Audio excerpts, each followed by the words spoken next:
तो बच्चों आज हम पढ़ेंगे लघुत्तम समापन। क्या पढ़ेंगे? इससे पहले हमने एक पाठ पढ़ा था अपवर्त और अपवर्तक का, पढ़ा था। तो हमने बताया था अपवर्त क्या होते हैं। जब हम किसी भी संख्या की किसी अन्य संख्या से गुणा करते हैं, या हम देखें 3 का पहाड़ आया, 4 का पहाड़ आया, 6 का पहाड़ आया, तो इसके जो गुणज निकल के आते हैं, ठीक है। जैसे 3 के एकम 3, 3 दूनी 6, 3 9, 3 चौक 12, तो ये 3 के अपवर्त हैं। क्या है? तो हम गुणज भी कहते हैं। क्या कहते हैं? गुणज भी कहते हैं।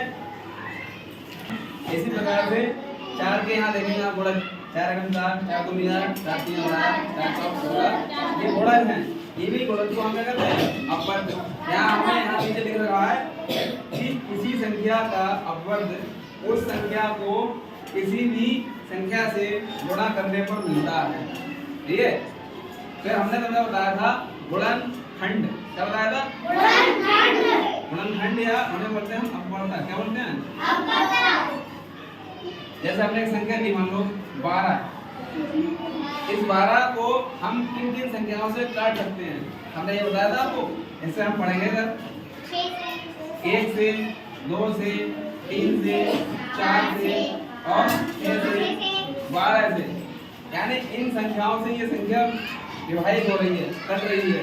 तो ये इस 12 संख्या के लिए क्या है सर? अपवर्त है, यह है गुणनखंड। क्या है? गुणनखंड। तो यहाँ तक आप समझ चुके थे। इसके बाद हमें आज पढ़ना है लघुत्तम समापन। लघु माने होता है छोटा। क्या होता है? छोटा। और अपवर्त आप समझे?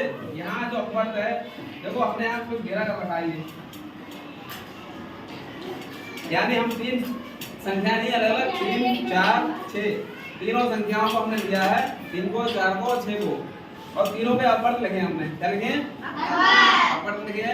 तो हाँ, हम देख रहे हैं कि एक संख्या है 12, यहाँ पर भी है, यहाँ पर भी है, यहाँ पर भी है। यानी ये 12 संख्या है, तीनों संख्याओं में है। तो ये 12 है क्या वैसे? अपवर्त है। क्या है? अपवर्त। और क्योंकि ये 12 तीनों संख्याओं में आ रही है, ओवरनिस्ट है, कॉमन है, ठीक है। तो हम इसे क्या कहेंगे? समापवर्त कहेंगे। क्या कहेंगे? देखो मैं यहाँ लिखा है समापवर्त, सम प्लस अपवर्त। ऐसे अपवर्त जो दी हुई सही संख्याओं के अपवर्तों में शामिल हों या ओवरनिस्ट हों, उन्हें दी हुई संख्याओं का समापवर्त कहते हैं। ये दी संख्याएं 3, 4, 6, इन तीनों संख्याओं में तुम देख रहे हो यहाँ पर 12 इन तीनों संख्याओं में शामिल है? इन तीनों संख्याओं में शामिल है। तो ये संख्या क्या कहलाएगी? समापवर्त।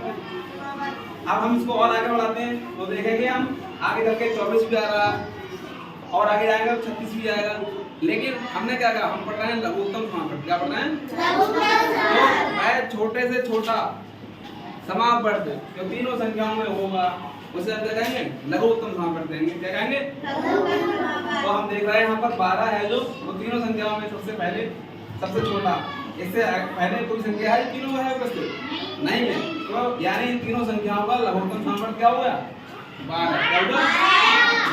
तो लघुत्तम समापवर्त को हम लिख भी दिया, लिस्ट कॉमन मल्टीपल 2 या 2 से अधिक संख्याओं का लघुत्तम समापवर्त वह छोटी से छोटी संख्या है जो उन संख्याओं से पूरी विभाजित हो जाती है।